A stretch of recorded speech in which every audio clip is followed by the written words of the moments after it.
So I was raised in a really nice neighborhood. And we lived in a huge house. Had a big picture window overlooking a busy street. And I spent innumerable hours with my nose pressed up against that window, watching the world go by. Cars and trucks and buses on an endless stream. But I noticed after a while that there was very few motorcycles that ever went by. But when they did, I paid attention because they were faster and louder than anything else. And the rider always sat up so straight and tall, and he was so proud. I just thought that was the neatest thing. So I asked my mother why there was no motorcycles went by the house. And she bristled. She says, "I'll tell you why there's no motorcycles here, because this is a nice neighborhood. And people that ride motorcycles are evil. They're low-class white trash, they're troublemakers, and they're just no good. And they're all going to hell. Every one of them's going to hell because they don't go to church on Sundays." So back to the window. So across the street and perpendicular to my window, there's a series of apartment buildings, and these are nice buildings. There's no Section 8 here. And the people that live there are nice, and they dress nice, and they don't cause any trouble, and they go to church on Sunday.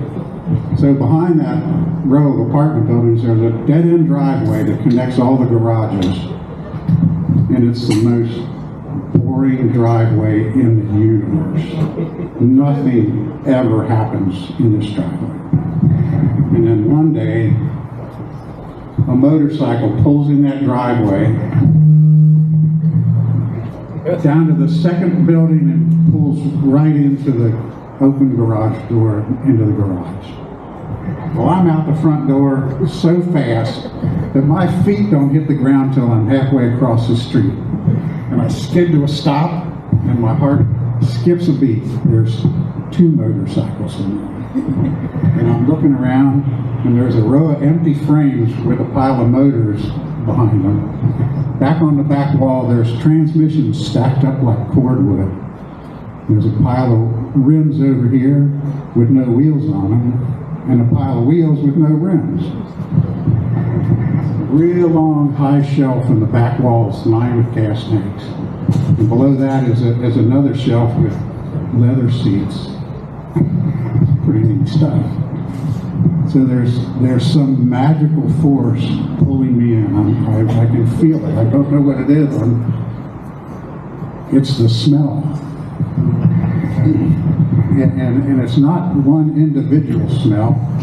It's a combination. There's just that greasy smell from motorcycles. Then there's the rubber smell from the tires. And there's the leather smell from all the seats. And there's that one particular smell of really stale gasoline. Everybody knows that one. But there's something else. There's something that's binding all these odors into a really fine fragrance, better than the best French perfume. And that binding agent was the oil dripping off of that motor onto the hot exhaust. I'm 8 years old. I've found nirvana. I want to run away from home and sleep under those frames and use the seat as my pillow. I want to live here. I want to smell like this. So through the garage, the door from the garage to the basement comes Ed. Now Ed is kind, gentle, patient as a saint. And he gives me a tour of the place. And after that's done, I had 1,000 questions, and Ed had 1,000 answers. At the end of the tour, Ed says, "You ever see my garage door open? Come on back." Well, I took terrible advantage of that invitation, and that summer I spent hundreds of hours in Ed's garage. And sometimes Ed would let me help him work on his motorcycle. I'd put a bolt on, or take a nut off, or I'd hold something for him. And Ed would always answer my questions. I said, "Ed," I says, what's this? You're always doing this. What's this? And he didn't just tell me, well, it makes it go faster. He explained about the cable, when you twist it, and it goes down here and pulls this thing up and makes this thing do this. That's the way Ed was. I said, all right. I said, well, what's this? And they're always doing that. And he explained to me what it did and how it worked and made the motor start. Ed explained everything that your right hand had to do to ride a motorcycle. You know, this thing and this thing, and then the left one had another one, and a couple of little levers and a bigger lever and a row of switches and buttons. And he told me about this thing that shifts the gears and what your right foot and your left foot had to do. And not only did he just tell you, but he explained it to you. And Ed talked to me like I was a real person. He didn't talk to me like I was some snot-nosed 8-year-old. He had the patience of a saint. Ed let me sit on his motorcycle. And I took many, many long-distance imaginary trips on his motorcycles whenever I was there. Another thing Ed taught me how to do was how to get on and off a motorcycle without dragging my shoes across the paintwork. Patience of a saint, yes. So this went on for quite a while, and I really enjoyed my time at Ed's garage. And towards the end of summer, after one of my just great motorcycle trips on Ed's motorcycle, I came to the realization that if only my feet could touch the ground, I could ride this motorcycle. So I went home and I told my mother, I said, Mom, when I get bigger, I'm going to have a motorcycle. Over my dead body, she said. Not as long as you live in my house. Not as long as you sleep under my roof will you ever have a motorcycle. And besides that, I know where you've been. I know where you go every day, and you're not allowed to go over there anymore. That man's going to lead you down the road to ruin. You are forbidden. And then she sent me away for a short stint in solitary confinement to consider my evil ways. So then I'm thinking, you know, I've been a pretty good little boy. I don't lie, I don't cheat, I don't steal, I'm obedient. I go to church on Sunday, and I'm nice to people, except for my sister.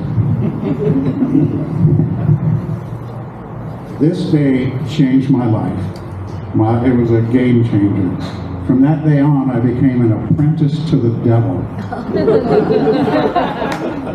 And I learned how to lie and deceit. So the next morning, I'm out the back door. Mom, I'm going over to Mikey's to play. My mother knows Mikey. By this time, we've had a dozen sleepovers. Our families go to church together. All us kids go to the same school. Mikey's dad's my baseball coach, and my dad and his dad belong to the same organization. Mom knows Mikey. Well, I know Mikey too. I know Mikey will cover for me if I get caught in a lie. So now I'm out the back door. I got to go way around the block, come through somebody's backyard, and stand at the back edge of Ed's building and make sure my mom's not looking, and sneak into the garage. All's good. So now I have lied to my mother, I have deceived my mother, and I'm a sinner. And it feels good. So my relationship with Ed in his garage continued on for the rest of the summer. Without my mother knowing, of course. One morning in late August, my mom storms into my room yelling, "I told you so. I told you this guy was just no good, low-class white trash. He's nothing but a troublemaker and a lawbreaker." And she throws the newspaper down on my bed and storms out of the room. Pick up the paper, there's a picture of Ed on the front page, sitting behind a police car wearing handcuffs. So, according to the story, the police observed Ed doing wheelies, donuts, and burnouts and figure eights on Columbia Parkway at 4 o'clock in the morning. Really, Ed? Nice people aren't out at 4 o'clock in the morning. So the story continues that after a short high-speed pursuit, the police caught up with him. And he had an almost empty pint of whiskey in one pocket and some marijuana, whatever that is, in another pocket. I never saw Ed again. Gone. So we're going to fast forward about 10 or 12 years. And that whole time, my mom, whenever she had the opportunity, put the dig in over my dead body. Not if you live in my house. Not if you sleep under my roof. It was a constant mantra. Whenever I saw a motorcycle, she'd start up on me. So behind my mom's house, there was a 2-car garage. One side was pristine, and that's where Mother kept her car. The other side, not so much. It kind of looked like a junkyard. And there was bicycles and tricycles and little red wagons and abandoned soapbox derby car and ladders and ropes and shovels and rakes. You get the idea. That was my side of the garage. So one day I come down the driveway and I'm riding a loud, smoking, stinking, leaking BSA 650 load. So I had to rearrange the garage a little bit to make room so I could get the door shut. And I turned around to go in the house, and there's my mother. I remember the part about lies and deceit. By this time I've gotten pretty good at it. Wait, Mom, wait. It's not mine. It's not mine. Wait. He said, it's Mikey's. And it doesn't run right, I'm going to fix it for him. So I was able to get by the wagging finger and sneak into the house. She never said a word. Never mentioned it again. And I worked on that bike a lot, and rode it a lot, and liked it a lot. She never mentioned it. Not too long after that, I acquired one of those little Italian Harley Davidsons, the Aramachis, real basket case. I mean, we're talking a bare frame, 2 boxes of parts, and a bucket full of bolts and brackets.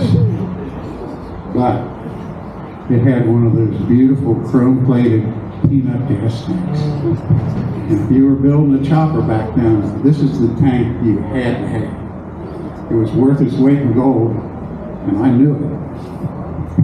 So I put the word out, and a couple of days later, some guys I know show up to have a look at it. So imagine the look on my mother's face when she drives down the driveway and there's half a dozen iron horsemen in her garage. We're talking the real deal here. We're talking black motorcycle boots with silver studs, greasy blue jeans underneath their black leather chaps, bandana, lots of beard, lots of hair, and the sleeveless black leather vest with their colors on it. The real deal. These were 6 of the most genuine motorcycle gang members that you wouldn't want in your garage.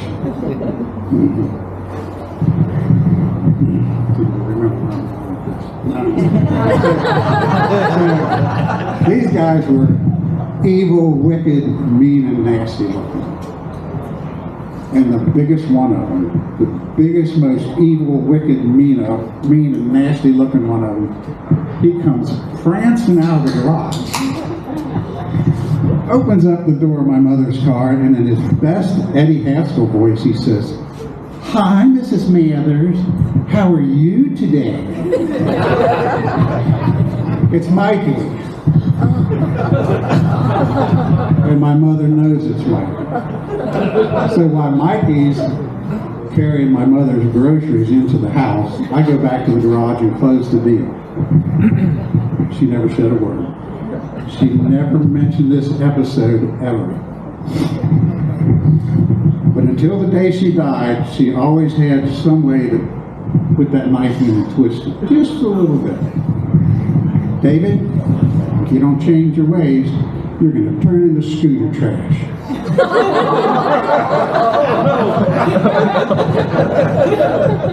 David, if you don't get rid of those friends you have, you're going to turn into scooter trash. Well, I didn't change my ways, and I didn't get rid of those friends. I went out and found a whole bunch of them right here in this room. But in my mother's defense, she was right. I turned into scooter trash. Go back one. Go back one. Go back one. Go back one.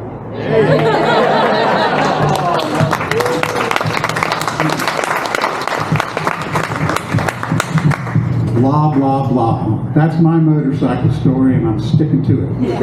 Thanks for listening.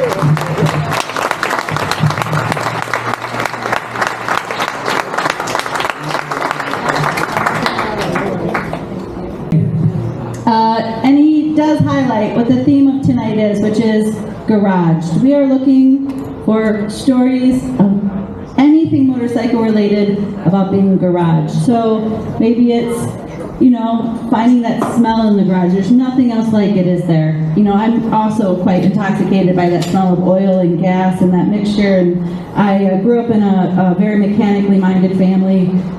And I get some knowledge, luckily, from my mom, my dad, my brother, as they've supported me in my various endeavors over the years and working in a garage. And there's no other smell like it, and it's really just quite. It draws you in. You're like, what is this delicious odor over here? Oh, it's a garage. It's fantastic. So, anyone else in the room been lured in by the smell of a garage? I should see some hands here. Shy gentlemen. Dave, absolutely wonderful. I hope the drink is okay for you. Excellent. We have next on deck, we have one of your very own. He's a dentist, a father, a vintage Triumph and British bike enthusiast.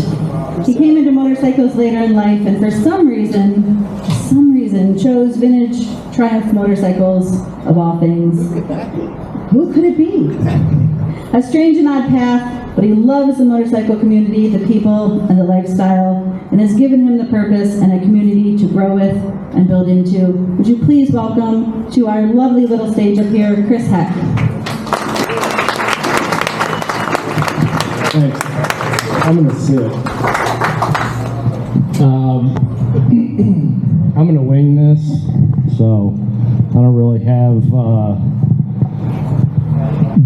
Dave was telling me how nervous he was. I do a lot of public speaking, so this doesn't really bother me at all. But I came into motorcycles late in life, I think, in the grand scheme of things. I rode my first motorcycle at 32 years old. I don't think that's probably a very common thing, but certainly there may be some people here that had a similar experience.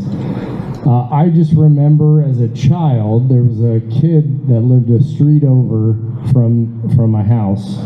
He was 4, 5, 6 years older, and he had some sort of mini bike. I didn't know anything about motorcycles. I mean, I was probably 7 or 8 or 9 years old, maybe. He, probably a Z50 or something, and I saw it go fast and make noise, and I want to do that.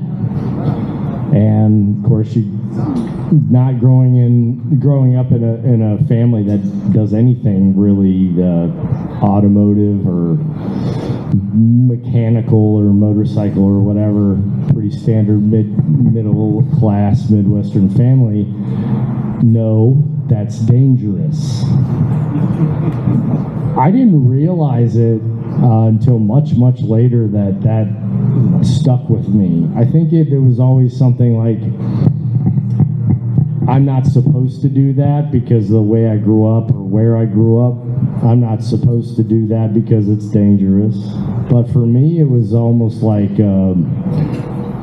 I almost missed out, or I felt like I missed out on the confidence and the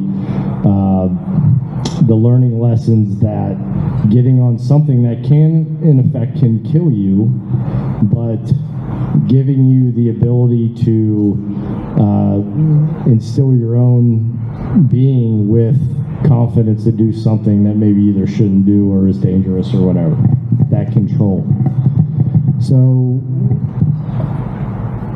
fast forward many years, get my education done, started making a little bit of money, and I had a friend, a best friend from mine from high school, a couple years younger than me. He bought a 72 CB 450, and he was really into all of a sudden he was into this cafe racer culture, pompadour and wearing black t-shirts and tattoos and all that stuff. And I didn't even really know that I wanted to do anything like that, but he's like, you should buy a motorcycle, change your life. I mean, literally that's exactly what he said, and I remember it very succinctly.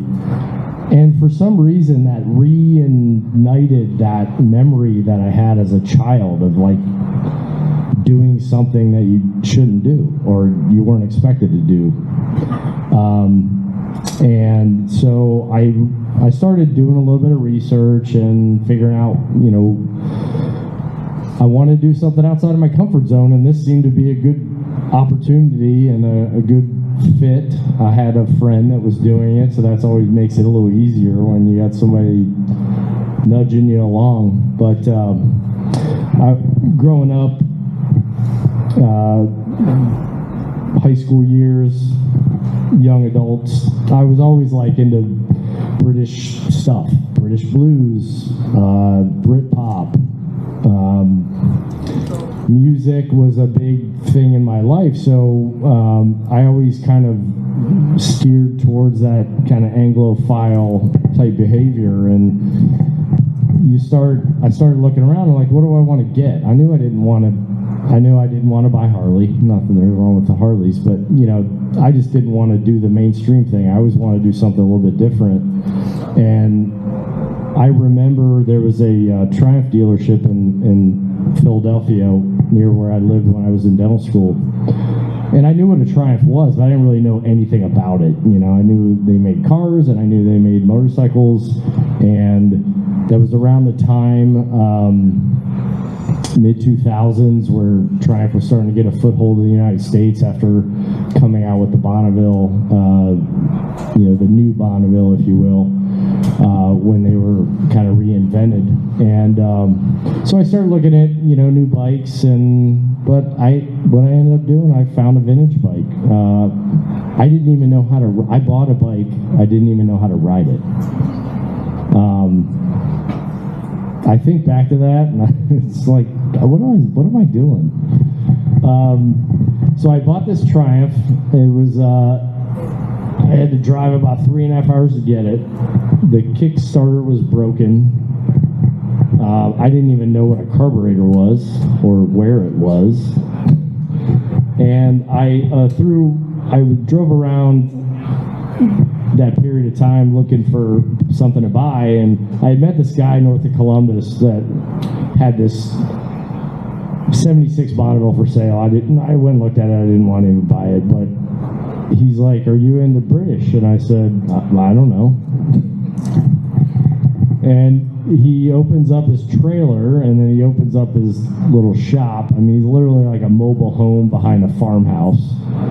And there are like 6 exquisitely restored Triumphs in there, all different colors, reds and blues and golds. And I just was like, this is what I need to do. I looked at that, I looked at those bikes, and they, to me, for some reason, at that moment, it hit me, these things are the most beautiful machines I've ever seen. And I go I buy this bike a couple weeks later, and I called John. His name was John. And I called him back, and I said, John, I don't know anything about this. Will you help me fix this bike and get it running? So I would rent a trailer at U-Haul and drive up north of Columbus. I did that, I don't know, 4 or 5 times, and I would spend like most of a Saturday in his shop, and we would just go through the whole bike and fix the Kickstarter spring and, you know, rebuilt the carburetors and just anything that, because, you know, I didn't even know anything about this bike. I mean, it was really nice for what I was able to purchase at that time. And then I went and took the Motorcycle Ohio class, because I'm like, I don't even know how to ride. This seems to be the safest way to learn. And then the last time I went up there, we took the bike down off the lift, and I started it for the first time. I mean, I literally didn't even know how to start it, you know, until that moment, like going through the whole process, turn the gas on, prime the carburetors, couple kicks, turn the ignition on, go. And I rode with him for the very first time up at this farm that he lived at in Columbus, and I've been hooked ever since. And it was like Dave said, the smells and all that stuff. I mean, and I've dove in head first. As I did better and better in my career, I acquired more bikes. I think the saddest part of my journey, though, was about a year after I got that bike running up there, I see an ad on Craigslist for a bunch of Bonnevilles for sale, and I'm thinking, oh no. And I called the number, and I got John's wife on the phone, and John had passed a number of months earlier, and I was kind of floored, because this guy who was a retired cabinet maker, I was, like I said, 32 at the time. I might as well be a teenager in his eyes, but he didn't know me, and he helped me. And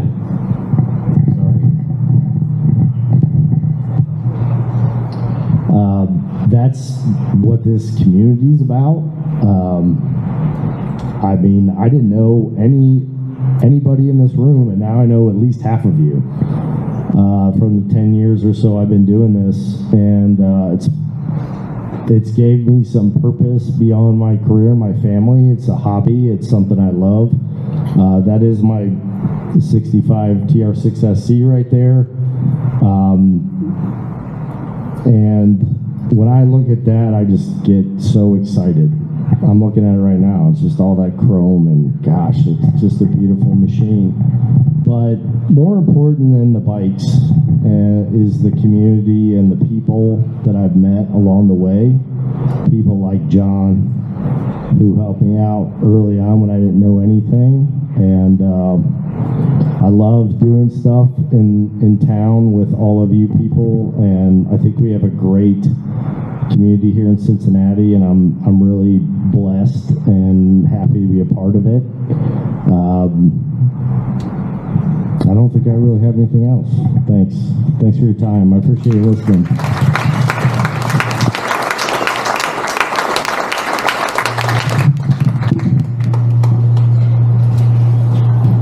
A gateway bike, right? Like, we've all been warned about gateway drugs, but there's really nothing like a gateway bike to get you started into this. Am I right?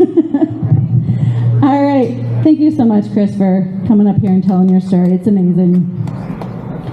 We next have a really inspiring local rider. Her name is Erin Shaw. She's going to be up here on stage. I'm not that familiar. She reached out, said she wanted to be a storyteller on the stage. I'm like, this is fantastic. Did some research and just was really floored by what I found out. She's also informally known as the Baroness de Busa, and has been riding since college and has had 3 epiphanies about riding that she loves to share.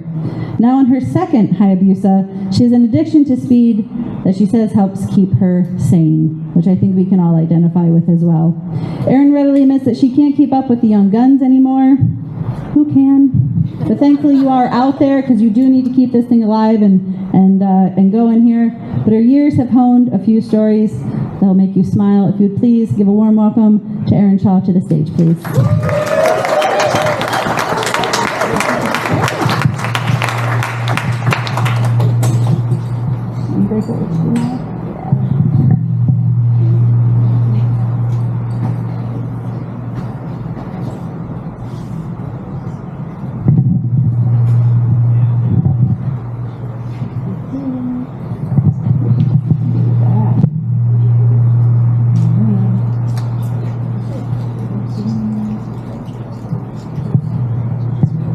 Oh, yeah. Thank you, friends, Romans, countrymen, and all you motorcycle mavens, aficionados, and rapscallious riders, because that's what you really are. So I'm going to just give you 3 things that I love and 3 things to love about motorcycling. Just 3. Goes quick, so hang with me. Okay, the first one is that motorcycling serves humble pie for breakfast, and it has several times. So I started riding in college, much the same types of story. I was on a KZ 400, and then I graduated from UC, went to New York City, where I also bought a motorcycle, Yamaha 750 Maxim, great bike, shaft drive. It was awesome. I bought that a week before my marriage. I don't know why I did that, but it basically fit, as did the marriage. But the lesson remained. And I basically, in New York City, you have to dodge potholes and death cabs. So it was really not a good place for motorcycling. Anyway, so I stopped and, did the whole family thing, a couple more marriages. It's all great. So, but then in my 50s, I'm like, wait a minute, what am I saving this for? What am I saying? I've been cautious most of my midlife. I'm absolutely, what am I doing? So finally I was like, yeah, I'm going to get a motorcycle. Go to the motorcycle store, and I'm like, I need a leader bike because I need to go up that little bit. And they go, okay, here's a couple. And then I saw the Hayabusa, and I was like, I want that one. And he goes, it's a big bike. And I was like, yeah, it's fine. It was a big bike. So this is my first one, and this is in Malibu. And what's really incredible is there were guys that would stay around these curves and shoot. Later, come see me, because when he shot this, there's only like the line of the paint in the highway in my visor. Really incredible. Okay, but I learned to ride. I learned to ride there. You can't really see this too well, but I'm sure a lot of you have been there, because we've got some incredible cross-country riders here. But the Angeles Crest Highway in the San Bernardino Range is one of the best highways ever. It goes from about 1,000 feet to about 13,000 feet, but really you go about halfway, and it's about 9,000 feet. But the thing that really makes it incredible is it's perfect for a Hayabusa, because there's these beautiful sweeping turns. There's something else that's incredible about that highway, is you can see that there's really no trees. There's really no shrubs. There are no little furry creatures that are going to come out in the middle of the road. You can haul ass down that road at any speed, and you can see through any turn. It's amazing. Malibu's got more twisties, but the Angeles Crest is unbelievable. So that's where I learned to ride, and I ended up, you go about halfway, about 25 miles in, and there's this place called Newcomb's Ranch. And that picture with 1 billion sport bikes is any given Saturday or Sunday. Any given Saturday or Sunday. So I'm riding up there, getting passed all the time, and finally I'm sitting there, and a young woman comes up to me, and she's in full leathers, and she's got a leader bike, and said, you don't ride much. And I said, well, I'm getting back on the bike, and she goes, you should ride with us. This would be really great. So I started riding with them, and they were incredible riders. I mean, her boyfriend did something like 120 track days a year. That's all he did, it seemed. I don't know how, but anyway, so I got fast, and I got pretty good, and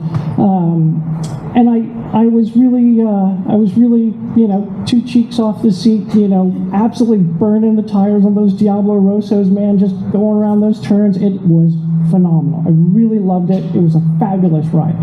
And so I got relatively good. And then I started actually seeing other women, and I was like, you should come ride with us, and come let me help you ride. And I actually started something called Les Femmes Vitesse. Les Femmes Vitesse in French means fast women. That's fast women, not fast women. Okay, just to make sure you guys are clear. And there are these wings that I designed and had made. And so, and here's what it's about. The wings are not bought, but earned. There is no cost, no sign-ups, no snappy slogans, no social media invitations. All it takes is proven adrenaline to go fast, to lean in, to challenge the turns, to be a woman of speed. And the only thing it takes to get these, as I was seeing these different women in different places, is you gotta have a 500cc bike or better, you gotta have ridden 1,000 miles, and you gotta have some kick-ass stories to tell about it. So if any of you can meet that, who are female here, I have some wings in back, and I will be happy to give you some. Okay, so there I am. I'm feeling good. I've got this whole thing racked, man. I've got people coming, can I have wings? Can I have wings? Oh, it's just really awesome. So I'm feeling really good. I moved back to Cincinnati, and I'm on a ride. And it was a Piston Society ride, and there I am, cruising through, you know, things with a lot of people, and I'm like, if this ride goes any slower, I'm going in reverse. And so it's about 21 people on the ride, and I just like, I'm in the back, and I'm like, choop, choop, choop, choop, and people are like, whoa, and I'm like, come on, and I'm getting right up to the front, and I see Tim, and I said, Tim, is there any place that I can ride ahead of the pack to get out of first gear? And he goes, yeah, sure, yeah, just go down this road, and it's kind of windy, it's great, and we'll see you at the bottom of the stop sign. I said, okay, let's go do that. Because remember, I'm fast, I'm good, right? Okay. Do you see it? It's kind of hard to see back there. There's the stop sign. Yeah, I didn't see it. Do you see it now? I don't see it.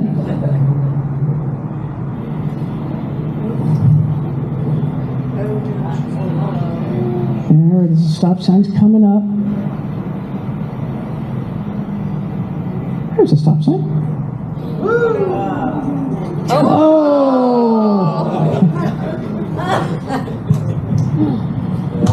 I go, shit! That's one thing before I could turn off the camera. Okay, so I learned a couple of things. Number one, if you swear after you've hit pavement, you're okay. You're doing great. Number two, humble pie doesn't get served one slice at a time for me. It got served 21 times because Tim helped me get my bike up, and here comes 20 other riders going, you know, and there's the guys who are riding by, they're like, zoom, zoom, zoom, zoom. And I was like, I deserve it, I do. And then the Grom guy went by. And he was like, Hayabusa, try Hayabubu. 21 slices of pie. So after that, I realized that yes, there's gravel in Ohio and little animals and all these other things. So that's that was the first lesson. And by the way, that day, I should say that day when that bike fell, I couldn't get it back up, but it was all scraped up and stuff. It could still ride. And by the way, hell yes, I finished that ride. Hell yes, I did. We had duct tape on that thing. But Dane here, wherever he is, he's in there, he is. So there's a bunch of people that stopped, and I was like, go ahead, guys, go ahead, go without me. I'll be fine. Dane's like, I am not leaving you. And I was like, oh. And it was just quick, because he just stayed, and then we got it fixed, and I did the ride. Okay, so that day I was a certifiable squid. This is stupidly quick, underdressed, and I changed it imminent disaster. Okay, now I know you can't really see that too well, but that's an AI-generated image, and I said, woman on sport bike with a squid head. I did not say fishnets and a very exposed bustier. No, I did not say that. Just letting you know, that's AI for you. Okay, second lesson, the Zen effect and bliss of motorcycle upgrades. We talked about garages. That's the parts of the bike, because you can't just replace one piece. You got to actually, you can't just spray one thing. It's not going to match. You got to take the whole thing apart, spray the whole thing, and that's all the pieces of my Hayabusa. And it was just great. It was great meeting the guy that helped me pull the parts off, help me spray it. And then I was also very lucky to meet a guy in Dayton who's since retired that does airbrushing. And so he airbrushed the new Hayabusa logo with the smoke, and this is my name in Japanese kanji, and it's all phonetic, so it's Ahin. You're not getting this. Let me try this. Yoroshiku onegaishimasu. No? How about biru onegaishimasu, which means beer, please? Okay. So this is actually, what's really cool, it does say Aaron, but it also means wheel of grace. And I was like, put it on the bike, let's go. And then one day, these are the kind of days you'll love, which is I wanted a little USB charger with a voltmeter that's, I wanted it on my dash, so I wasn't riding. I got a 6-pack, went to, the driveway, and sunny day, and you just start pulling things off the bike and trying to figure it all out. That is just the best. It is just the best. So garage or driveway, just having fun. Now there is something I need your help with, because there is an upgrade I really need. Some of you know that while I do have CD boots, I also ride in heels sometimes, because it's just cool. And I just love it when the guy's like, what are you wearing? I was like, come on. But I want to upgrade my boots. And I saw this picture, and I just think, that's badass. Come on. I'm chasing parts and stuff, but if anybody knows who can help make that for me, that's so good. Okay, last one is you meet the nicest and craziest people on motorcycles. This is me also in the Angeles Crest. There's a straight road that goes about just under half a mile. Shocking, because it's up there and it's like, whoop. So all dudes, all sport bikes, and this again years ago, and we stop, and he's like, hey, you can go as fast as you want. So we take turns, go as fast as you want. Okay, great. And he said, just don't worry, there's a lot of roll off. You can, if you slide, it's no problem. I said, okay, great. I never really had my first boost up, that fast. And so, go down, get ready, and all of a sudden I'm like,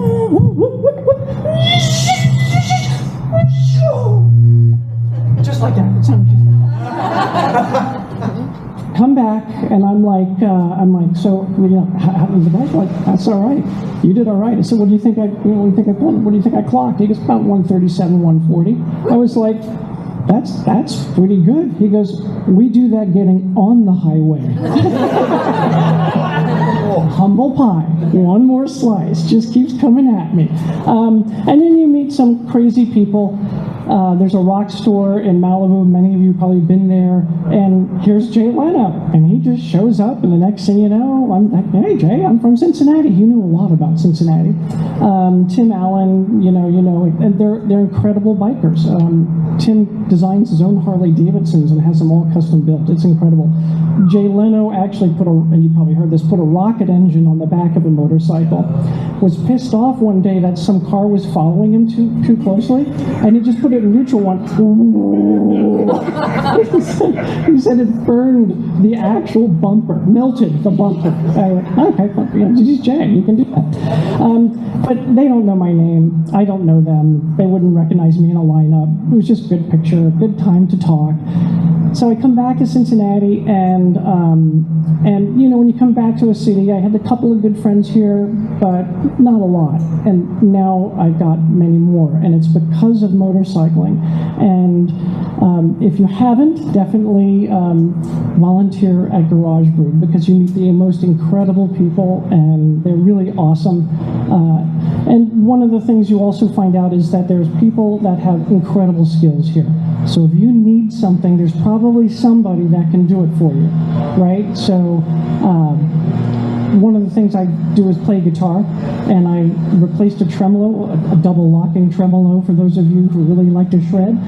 But the old tremolo had it needed a different thread pattern.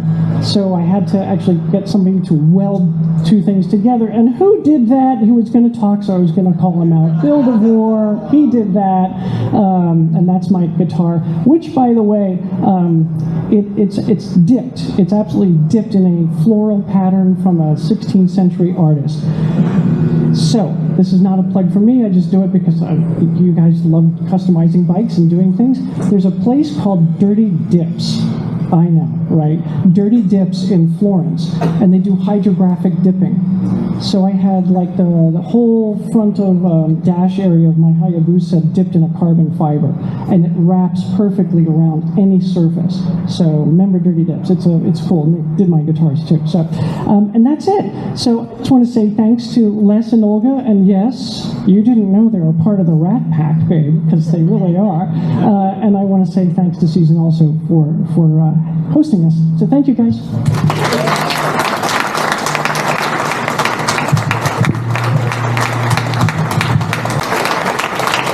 And to show support for our community, I'm asking the Power Sports store team to come on up stage here with us. They really got this whole space together. I drove in from Louisville this afternoon, and this space was put together. So just really want to have a huge thank you to the Power Sports team. Come on up here, folks. Huge thanks to Les and Olga, the whole crew. Come on over, come on, come on.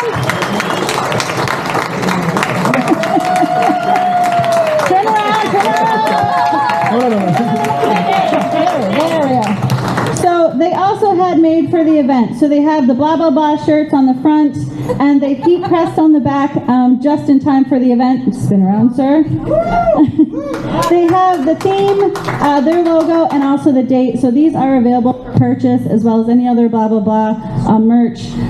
Should you be interested, come on back. They've got sizes. And if there's a size that you're looking for, we don't have, we can do a quick heat transfer press for you right now. So please give them your support.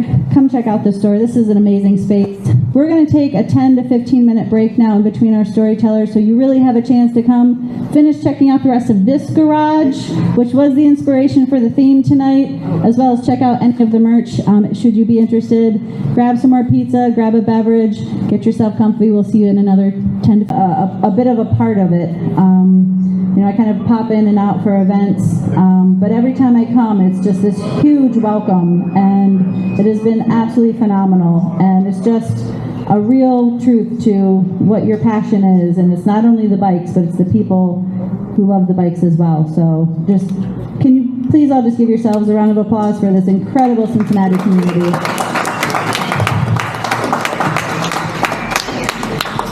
Part of that community is our next storyteller. We have Matt Schmitz, who is the second time he is gracing the Blah Blah Blah motorcycle stage. His first time was at the very first Louisville event, which was a year ago in January, and he talked about his firsts and where the whole idea behind his whole little side thing going on, which is Team Blue, where that came from. I'm stuttering apparently. But we have Matt Schmitz here. He has been riding and wrenching everything from pedal start mopeds to, I meant to ask you this word. Leader bikes. Leader bikes. I don't know about leader bikes. Yeah, 1,000 cc. Oh, okay. So I don't know all the terminology. See, you know, like Chris, I was late to this game. I mean, motorcycles have been in my family, which is back to my grandfather, to be honest, who he was a state trooper in New Jersey, was on the motorcycle crew. Apparently was not happy about it, but it ignited a love in the rest of the family. So my father rode, my uncle rides, cousins ride, my brother rides, the whole family's all been on a motorcycle, so hence where the phrase comes from. But there's still so much more to learn about this entire amazing industry here. So from mopeds to leader bikes, road and dirt since 2006. That's a long time. What's the math on that? Long enough, right? 15 years, something like that. All right, please welcome to the stage a guy who is back this weekend, Matt Schmitz. Thank you, Susan. Before I start into,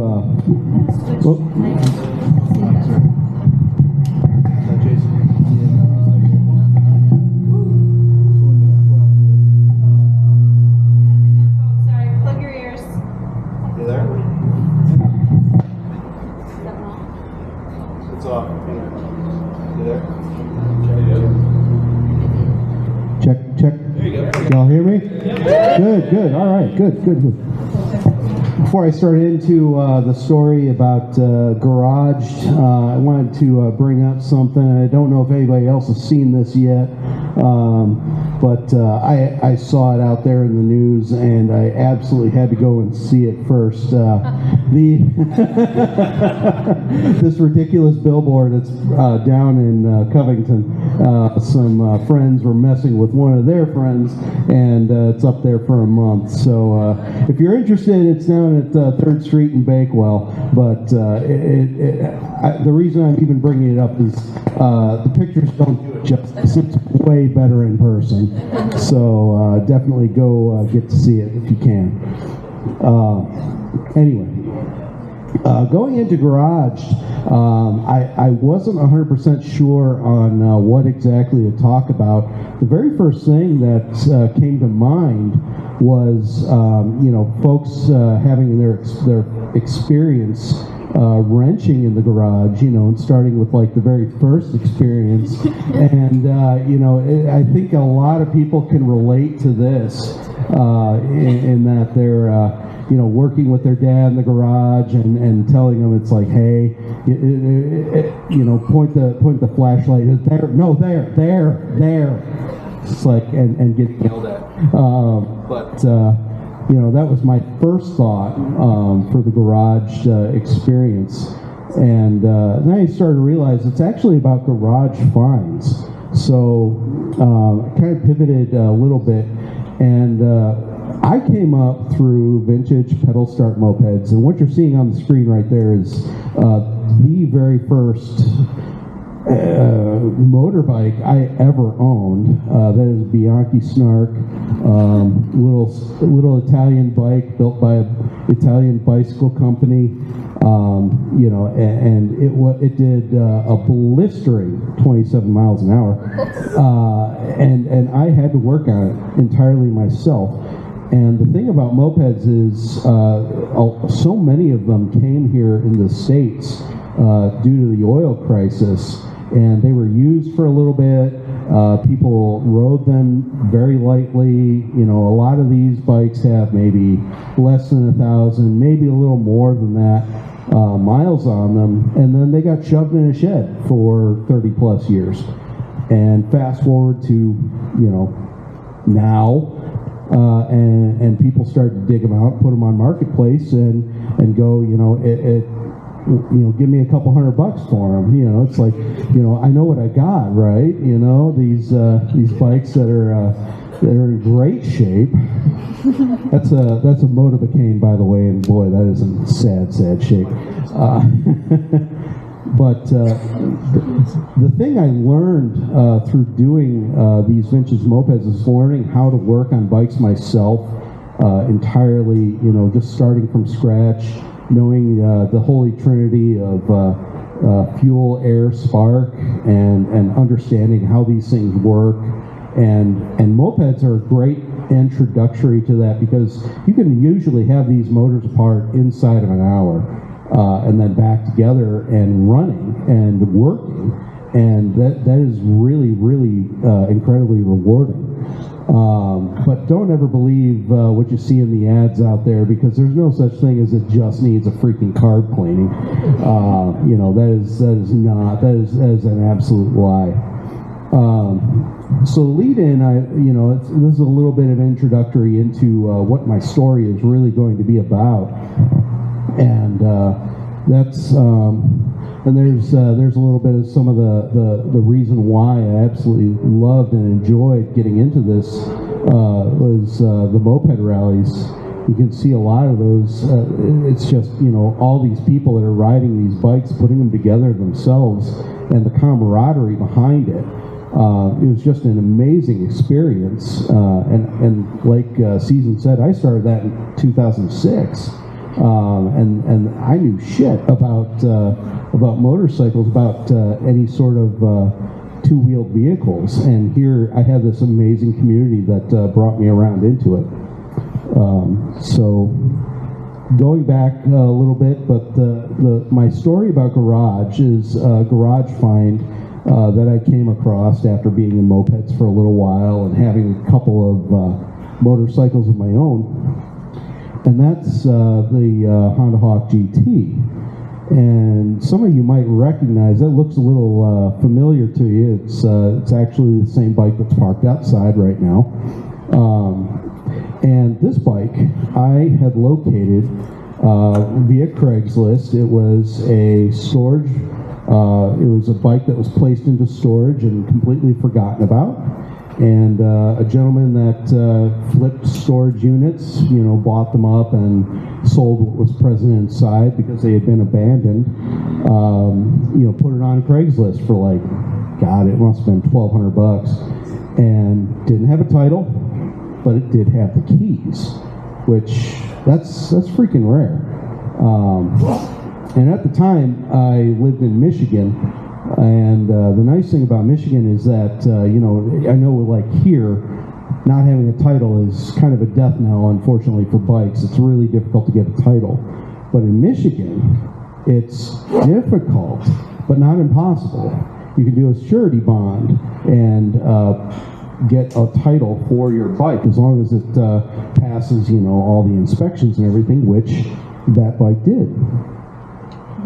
I had a lot of experience working on my partner Elizabeth's bike. That's hers right there. Very beautiful repaint. None of the Hawks ever came like that. That beautiful silver color. It originally was red, but a previous owner had decided to repaint it. It's gorgeous bike, and I learned so much about Honda Hawks working on that bike. So I knew, in picking up this Hawk GT, I knew exactly what I was going to be getting into. So it wasn't too difficult to go down that road. Tech difficulty, sorry. So over the course of a few months, I worked on it. That's the garage I shared with some buddies of mine in Kalamazoo when I lived there, and just slowly got that bike working. Just effectively just needed some carb work, some general PM. Honestly, it's a Honda, so it didn't need a whole lot to get going. And so I got it going and enjoyed it for a little bit, and then. One of my friends was very interested in getting a motorcycle, and she has a very short inseam. And I don't know if you know about the Hawks. I mean, they have, God, I think it's like a 30-inch inseam on them. They're very, very small motorcycles.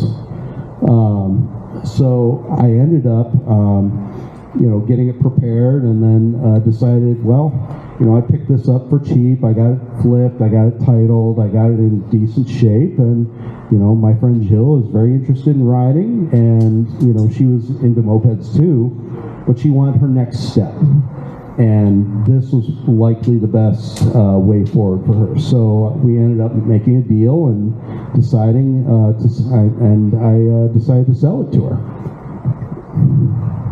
So, I looked around to see if I had any pictures of Jill enjoying this wonderful motorcycle that I'd revived and enjoyed, and unfortunately I couldn't find any of her on it. And that's on me, but I thought it'd be, just sorry, scene missing. Later, we're fast forwarding about 10 years later. And Jill decides, she likes a Hawk, it's a good bike, but she knows that she really prefers like a cruiser style. So she's on the hunt for, a Rebel 500. And so she reached out to our friends group and said, hey, does anybody want to buy my Hawk GT? Yep. I will buy that back. Absolutely. So I talked to her, I told her, I say, name your price. I don't care. I want that bike back. And God bless her when she sold it back to me for what I sold it to her for. So that was fantastic. So made a deal and time to go and grab it. At the same time, my uncle very, very graciously let me have a CB550 that he wasn't going to work on. So that's on my lift right now, being worked on and enjoyed. So before long, that'll be out there. That's a whole nother story. But yeah, I love that bike, both bikes. But yeah, picked them up both in the same trip. And the reason I'm telling you, the story about acquiring a bike, getting it back together, letting it go, and then getting it back, was that this is my favorite bike of all time, the R1100S. And this bike, I was the bike that got away. I decided to end up selling it very foolishly, and it was I had ridden it for a long distance trip, and it beat the heck out of me, because I just did it in way too much time and a lot of miles. And got back and thought, I need something a little bit better, that doesn't, hurt, doesn't feel like I hurt after riding it. And I think that was an absolute mistake, because I did some really amazing, ridiculous, fun, stupid things with this bike. That worked. That actually worked. I kid you not, it actually towed extremely well. It was the only time I used it only once, but that's how crazy I get with some of my motorcycle builds. Decided I wanted to ride a moped at a moped rally instead of showing up on a motorcycle. It's a thing. I just love doing amazing things to it. And just the amount of stories with this bike too.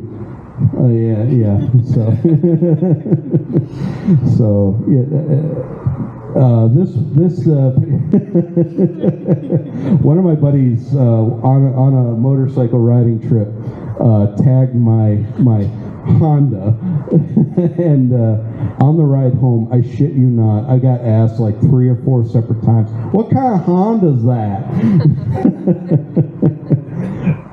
but I absolutely love that bike, and I ended up selling it and buying an 1100 RT, and that's the problem. That bike is a very, very, very good bike, but and if we got any Futurama fans in here, it's like the color just threw me. It was like, oh my God, it looks like just like the Planet Express ship.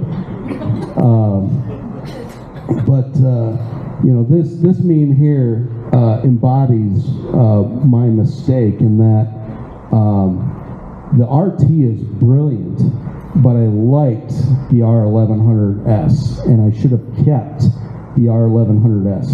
And the reason I'm bringing all of this up is that I recognized this, and then once I had the chance to get my Hawk GT back, I jumped on it. I absolutely needed to have that bike back.